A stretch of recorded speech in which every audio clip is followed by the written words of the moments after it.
معاكم الأكلات مع نونا.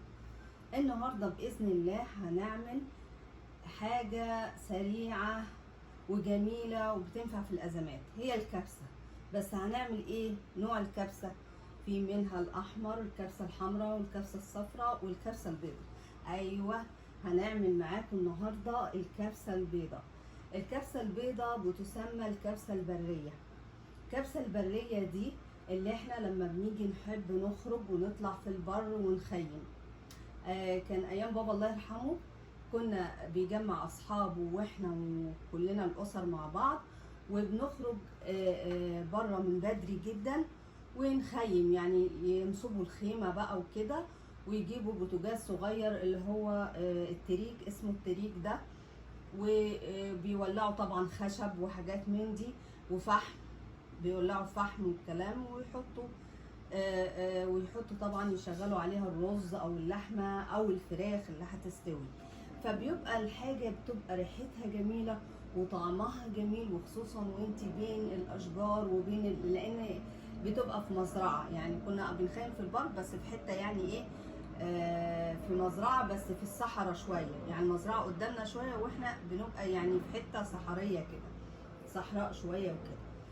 فبتبقى الكبسة البرية دي طعمها خطير جدا وحلو، ويعني ليه سميت بالبيضة؟ لان احنا مش بنستخدم فيها الكركم والقرفة القرفة المطحونة، لا، احنا بنستخدم فيها الحاجات اللي هي الاساسية، التوابل اللي هي متوفرة، يعني ايه، اللي هي بتاعت البر، اللي هي التوابل الاصلية، يعني اللي هي ما فيهاش اللي تقدر تغير لك لون الرز، لا، بيديكوا الرز البري الحلو الجميل، الطعم اللي شكله الكريمي والطعم الخطير بتاعه.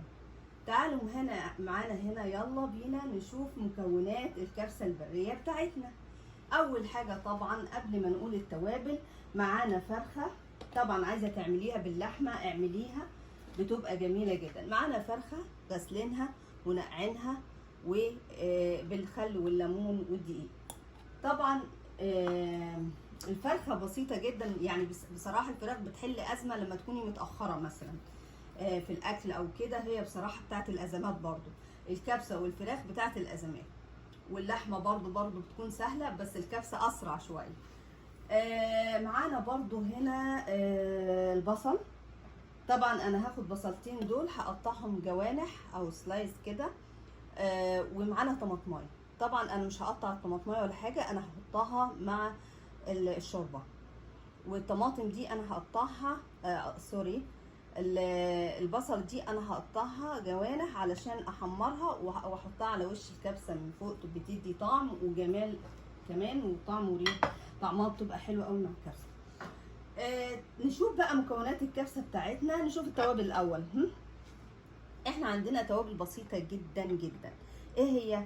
عندنا اهم حاجة اللي هو الهيل مع ورق اللورة مطحون، معلقة كبيرة، ومعلقة كزبرة مطحونة كبيرة برضو، ومعانا ليمونتين، ليمون اسود بنحطهم في الاخر كده لما بيشرب الرز. وعندنا بقى ايه اللي هو الحب، توابل حب، يعني كمون على كزبره حب على فلفل اسمر حب، يعني اللي عندك من الحب بتحطيه. ومعانا عودين صغننين قوي قرفه، احنا مش عايزين يعني ايه لون الرز يتغير، لانه هو يعتبر رز بري، فاحنا بنديله التوابل الخفيفه في نفس الوقت بيدي طعم حلو. عندنا طبعا هنا بصله مقطعه صغيره على حسب التقطيعه بتاعتك، المهم بتقطعيها بالشكل ده علشان هنعمل بيها ايه، هنعمل بيها الرز برضو، هنشوح فيها الفراخ. طبعا عندنا هنا 3 قرون فلفل، واحنا هنحطها مع الاكله بتاعتنا، والثوم، يعني راس توم كده انا شايله القشر منها وغسلاها، بتبقى حلوه قوي، بحطها كلها على بعضها. هنا معايا قطعتين 3 4 يعني قطع من الدهنه، طبعا لية الخروف، اللي هي طبعا انا مش اي دهنه، هي لية الخروف عشان بتدي طعم برضو في الكبسه، فاحنا هنحطها باذن الله. وعندنا هنا معلقه كبيره مطحون الجنزبيل مع الثوم، بيدي طعم برضو الجنزبيل مع الثوم. ولو حابه تحطي جنزبيل بودر ماشي، حط جنزبيل بودر. فانا هنحط شويه برضو ثوم بودر عندي هنا اهوت، مش هيدي برضو ريحه وطعم. ثوم بودر هنا، نحط شويه ثوم بودر مثلا، ايوه شويه ثوم بودر مع الاكله كده. وطبعا احنا هنبدا مع بعض هنقطع البصله بتاعتنا دهيت عشان نحمرها، نبقى نحمرها في الاخر، بس احنا بنقطعها الاول عشان ايه التقطيع بتاعنا يكون طولي يعني كده اهو كده.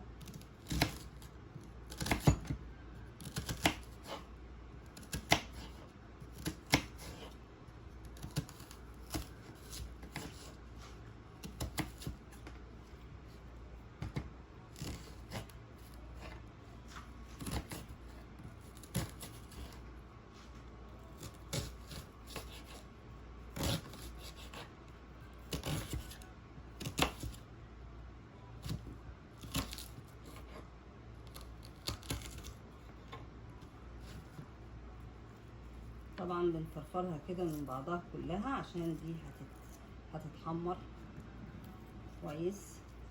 طبعا دي ايه اهي، نبقى نفرفرها بعدين. نجيب بقى التانية كده ونقطعها برضو نفس الشكل.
طبعا احنا عندنا هنا الرز نقعينه، غسلينه ونقعينه على حسب الكميه اللي انت عايزاها. عايزه تحطي 3 كوبايات رز، عايزه تحطي 4، انا حاطه دلوقتي كوبايتين رز ونص، كوبايتين ونص ونقعهم في ميه. طبعا احنا زي ما عارفين كوبايه الكبسه او كوبايه رز الكبسه عليه كوبايه ونص ميه.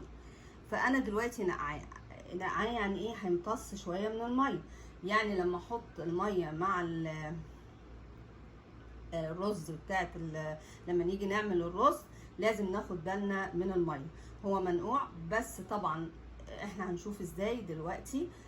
تعالوا معانا بقى ايه على البوتاجاز عشان نعمل مع بعضنا الكبسه البريه بتاعتنا الجميله الطعمه. يلا بينا. بسم الله الرحمن الرحيم.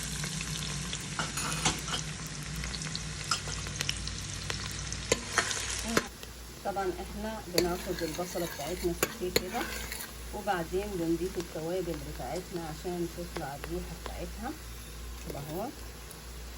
وبنحط الفراخ بتاعتنا بقى نرصها كده.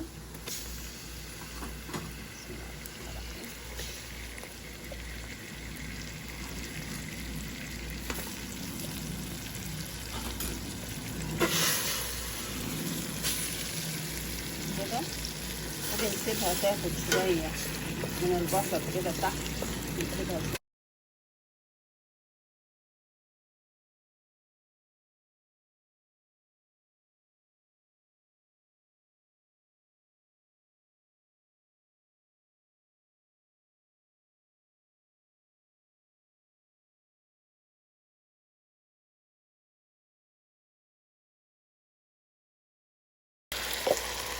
معلقه الثوم مع الجنزبيل ونقلب كويس برضه التوابل ونقلبها مع بعض كده. نقلب بقى كده ونحط قرنين الفلفل بتوعنا كده.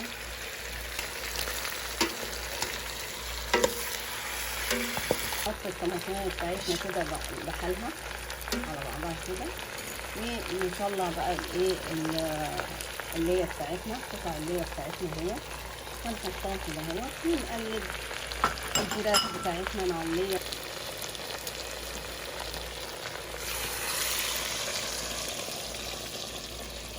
كده ضيف المية ونقلب برضه، ونحط الملح بتاعنا.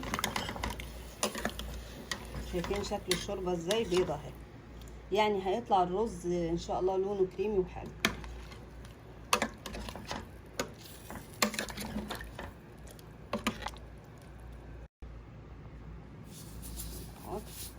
يعني نحط شويه، ولا احتاجت ملح لو احنا بنحط الرز نبقى ايه نشوف الوضع ايه على حسب رغبتك وعلى حسب ريحك في الملح. طبعا بنوصل للطعم المظبوط يعني باذن الله. كده هنسيبها بقى ايه تغلي مع بعضها كده وتستوي، وبعدين نشوف هنعمل ايه. استوت اهي، هنشيلها دلوقتي.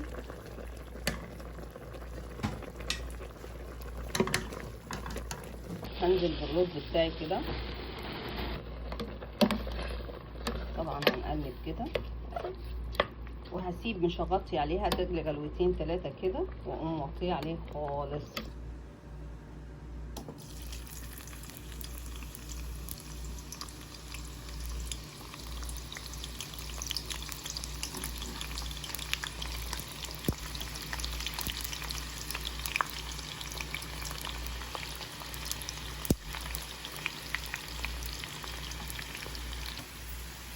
كده احمر هنشيله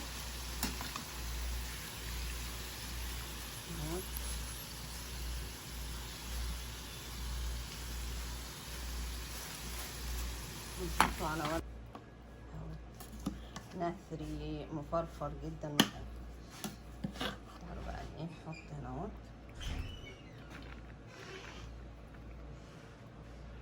دي بقى الكبسة البيضة الحلوة بتاعتنا.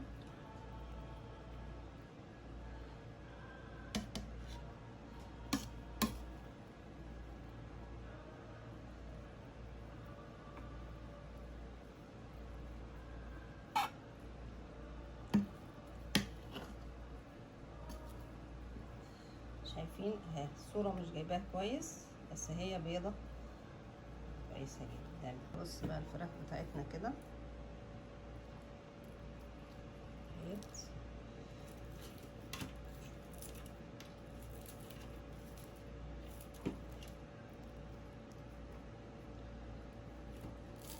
طبعا انا يعني حمرتها تحت الشوايه، بس هي ايه يعني اتحمش، يعني زادت حمر شويه. طبعا البصل بتاعنا بنحطه كده طبعا.